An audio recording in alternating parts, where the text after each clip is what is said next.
Assalamualaikum warahmatullahi wabarakatuh. Sahabat Tauhid yang dirahmati Allah, semoga kita selalu senantiasa dalam lindungan dan kasih sayang Allah Subhanahu wa ta'ala. Di dalam Al-Quran surah An-Nisa ayat 119, Allah Subhanahu wa ta'ala berfirman, sesungguhnya iblis akan benar-benar menyesatkan manusia, dan barang siapa yang menjadikan iblis menjadi pelindung selain Allah, maka sesungguhnya ia dalam keadaan merugi yang nyata. Sahabat Tauhid, setelah kita mengetahui asal-usul iblis, lantas siapakah keturunan dan pasukan iblis? Dan apakah tugas-tugas dari anak cucu iblis beserta dengan pasukannya? Sahabat Tauhid, berikut kami sampaikan 7 tugas dan keturunan iblis. Menurut Imam Mujahid, seorang pakar tafsir yang terkemuka, yang disebutkan oleh Syekh Abdul Rauf Al-Manawi, beliau menjelaskan mengenai keturunan dan prajurit milik iblis yang terstruktur dengan rapi. Mereka memiliki tugas sesuai dengan bidangnya masing-masing. Keturunan iblis yang pertama ialah Al-Saud. Nama pertama yang kian marak di era saat ini, bahkan mungkin keturunan iblis yang paling berhasil di dalam bidangnya. Cucu iblis satu ini bekerja di lini pemberitaan.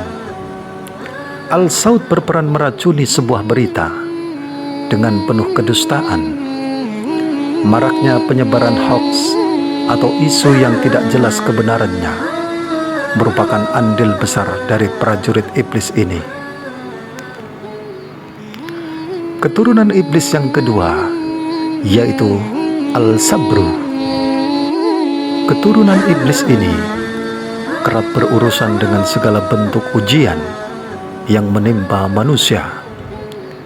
Setiap kali kita menerima cobaan hidup, Al-Sabru akan memancing rasa galau dan tidak sabar dengan keadaan. Segala ekspresi berlebihan dikala menderita sebuah musibah, seperti mudah menangis, histeris, depresi, mengamuk, dan tindakan jahiliyah lainnya yang tentunya berhubungan dengan pengaruh Al-Sabru. Keturunan iblis yang ketiga adalah Al-Dasim.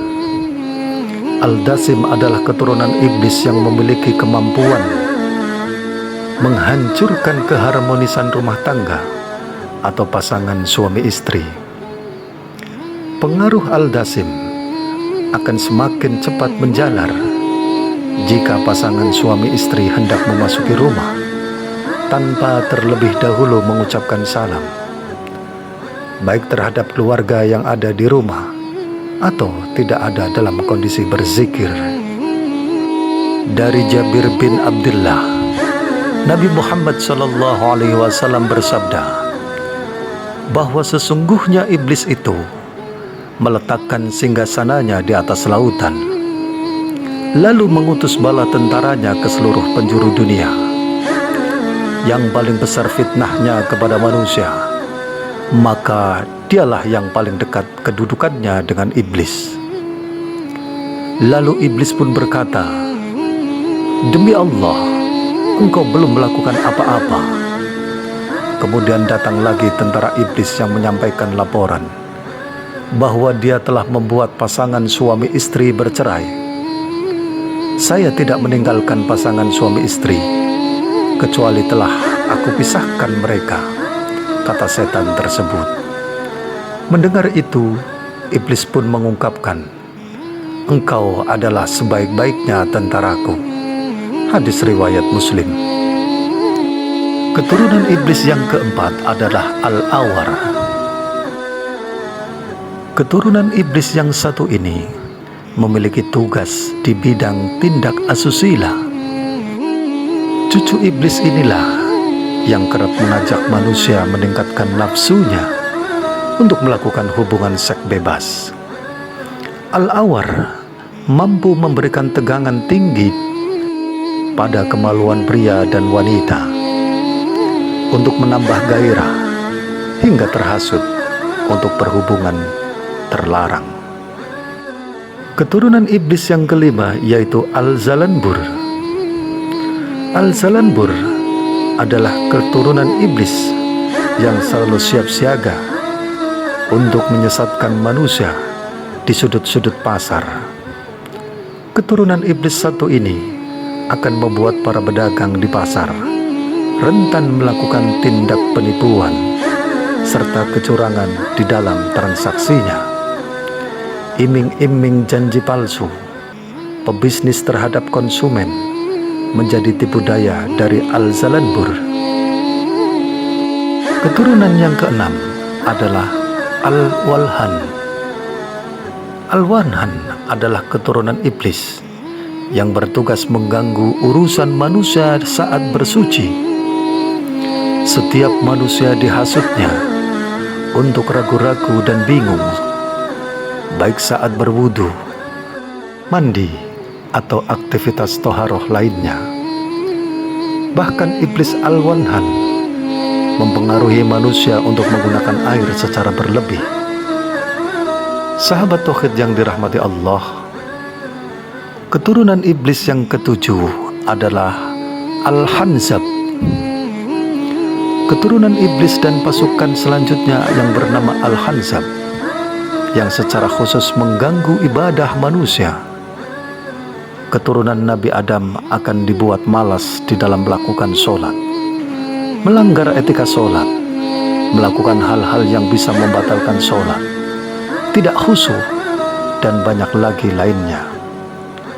Syekh Ar-Ra'uf Al-Munawi Faid Al-Qadir di dalam juz yang kedua halaman 503. Sejatinya masih banyak lagi nama iblis dan tugas-tugasnya yang membawa misi besar penyesatan terhadap umat manusia, anak cucu Adam. Bahkan menurut sebuah riwayat, setiap hari iblis mampu melahirkan anak dengan jumlah yang sangat besar sesuai yang dikehendakinya. Setiap prajurit iblis yang berhasil menyesatkan manusia dijanjikan oleh iblis akan menerima mahkota yang tinggi, sebagaimana disebutkan dalam hadis riwayat Ibnu Hibban Al-Hakim dan Al-Tabrani dari hadisnya Abi Musa Al-Ash'ari berupa hadis marfu. Iblis dan para prajuritnya sadar bahwa vonis kutukan Tuhan tak pernah dicabut kembali, sehingga dapat bergerilya dari generasi ke generasi dengan misi menjerumuskan anak cucu Adam. Sahabat tauhid, alangkah baiknya sebagai manusia lebih bisa waspada terhadap gerakan iblis, menjaga diri dengan memperbanyak zikir, ibadah, sholat yang rajin, membaca Al-Quran, bersedekah, menebar kedamaian, dan segala perbuatan baik yang akan membentengi dari bisikan-bisikan iblis. Apalagi gangguan iblis akan lebih gencar menyerang orang-orang yang soleh hingga kaum para ulama. Sahabat tauhid, itulah keturunan dan pasukan-pasukan iblis. Semoga kita dapat terhindar dari bisikan dan rayuan anak cucu iblis, sehingga kita menjadi orang-orang yang selamat dunia dan akhirat kita. Wabillahi taufiq wal hidayah. Wassalamualaikum warahmatullahi wabarakatuh.